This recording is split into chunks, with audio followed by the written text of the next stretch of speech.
নমস্কার বন্ধুরা, লাকি কিচেনে আপনাদের সবাইকে স্বাগত জানাই। তো এখন আমি এসেছি আপনাদের সামনে একটা রেসিপি নিয়ে। রেসিপিটা হলো আমি কুঁদরি ভাজবো। তো কুঁদরি আমি এই কেটে রেখেছি, এই পাতলা পাতলা করে কুঁদরি আমি কেটে রেখেছি।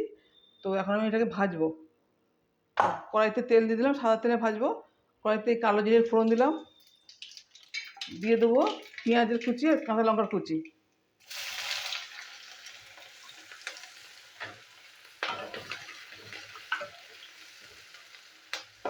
দিয়ে দেবো একটু নুন। পেঁয়াজ তাড়াতাড়ি ভাজা যাবে, তো পেঁয়াজটা আমি এখন ভাজবো। দেখুন বন্ধুরা, পেঁয়াজ ভাজা হয়েছে। তবে এর মধ্যে আমি একটু হলুদের গুঁড়ো দিয়ে দেবো।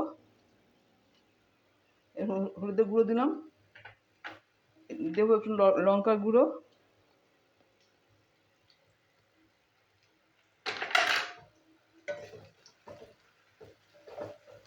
এবার দিয়ে দেবো কুঁদরিগুলো।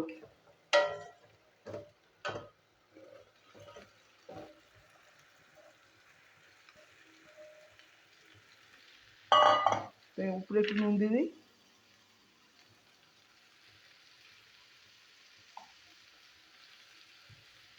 তাড়াতাড়ি নরম হয়ে যাবে।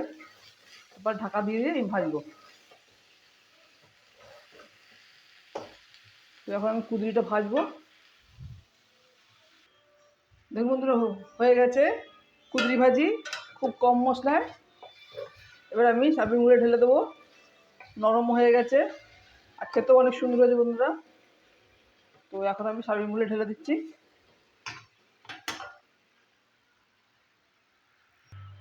দেখুন বন্ধুরা, হয়ে গেছে কুঁদরি ভাজি। তো আপনারা দেখলেন, ভালো লাগলে অবশ্যই আমাকে লাইক শেয়ার করবেন, সাবস্ক্রাইব করবেন। আপনারা এভাবে বানাবেন, খাবেন, খুব ভালো লাগবে খেতে কুঁদরি।